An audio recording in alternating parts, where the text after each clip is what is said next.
let's take a look at what's happening on the commodities, in the commodities market. Now, all eyes still on the FX market, the I&E window, and the parallel market.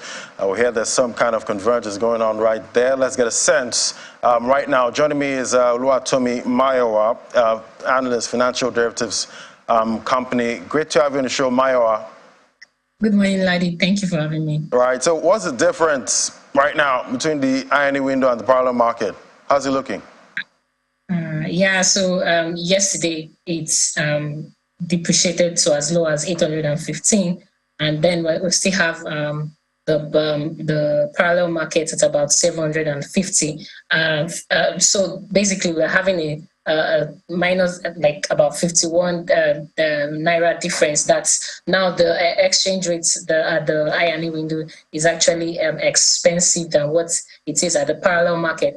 But before we I go further into the implication of this, let me first of all try to explain what is happening on the I&E window. Basically, I would say that it's natural for currency markets, for us to see this fluctuation because they are by nature volatile, and that's why we're seeing these price fluctuations. And explaining it in economic terms, I would say that most of the times where the market is in disequilibrium, we tend to see markets actually exaggerate prices. And in the context of bringing it to the forex market, we had about 664 Naira per dollar some days ago. Now it's as at that time, most suppliers will not want to, supply at that rate because they feel it's so low.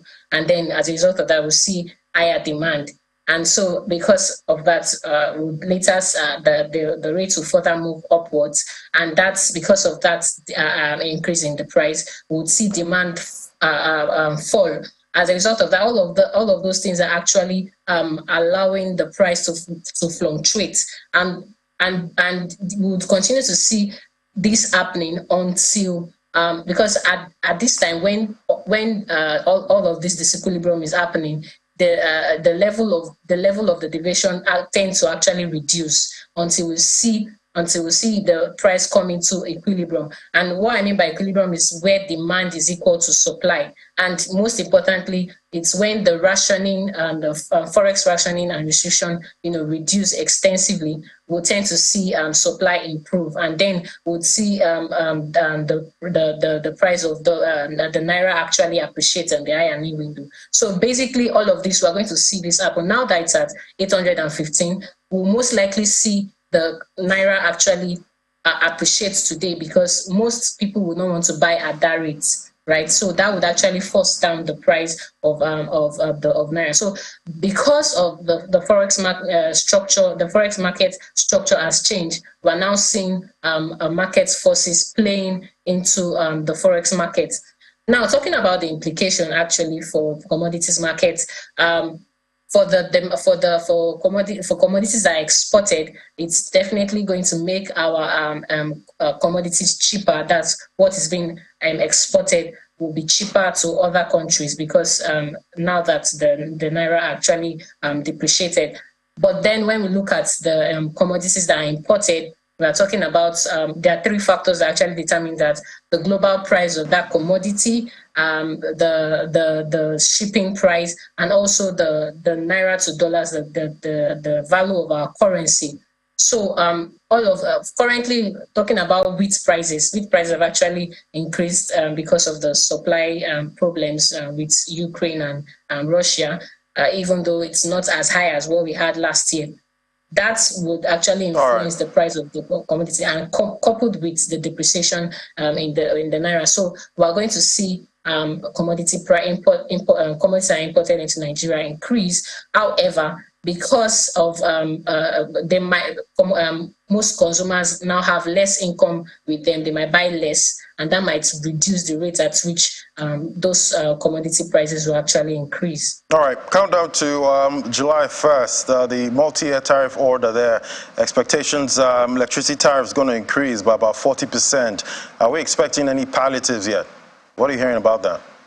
Well, the multi tariff order is actually what this industry actually used to ensure that they bring to ensure that the electricity tariff is actually cost reflective of what is happening now. That's the pricing inflation, the pricing exchange rate. So they are trying to ensure that the price of electricity, that's the tariff, is actually cost reflective. And that's why we are seeing that review. It is usually within 6 months and sometimes in different in some years. So we are seeing that price review, which is actually going to begin in July. And coupled with the fact that you're going to pay for more for electricity, you're going to pay more for fuel, you're going to, everything is increasing significantly. Right. This is actually taking more money from the consumer, and this has serious implications for the demand, for the aggregate demand of commodities. And so we are going to see reduced demand, in the markets, especially in the short term, if nothing is, done in the side of the government. Now the government has taken away more money from the consumer. But if they are not returning that money back into the economy in terms of scholarships, some other sort of palliative to be able to cushion the effect of all of this reduction in consumer income, it would not support demand. So it's very important that the government, return this money back into the system, especially investing it in productive sector that would increase employment and all of that. So unless we see this, we would see consumer income, disposable income continue to decline as a result of all of this. Right, so much to unpack there, Oluwatomi. And I know definitely the domestic commodities market is seeing, some impact, gradually. How's it looking?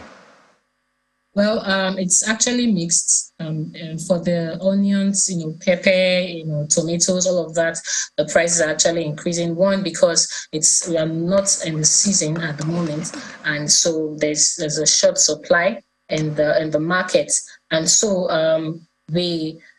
but for rice, basically it's still the same, because most people, there's a low inventory turnover rate, because like I initially explained, that all of the price increase in fuel, people are having their disposable income is actually declining, so they are demanding less in the market. So there's less incentive for producers and suppliers to actually increase their price. And this is one of the things that might slow down the pace of inflation. Even though inflation is going to offshoot, that's going to increase. We're going to see that increase in July, August. It might begin to taper towards the ending of the year, because consumers are actually going to start, cutting on their costs and reducing their demand. Yeah, disposable incomes are really squeezed at this time. So, thank you so much. Yeah, thank you so much, Oluwatomi Mayowa, Senior Analyst, Financial Derivatives Company. Always great having your perspective. Thank you.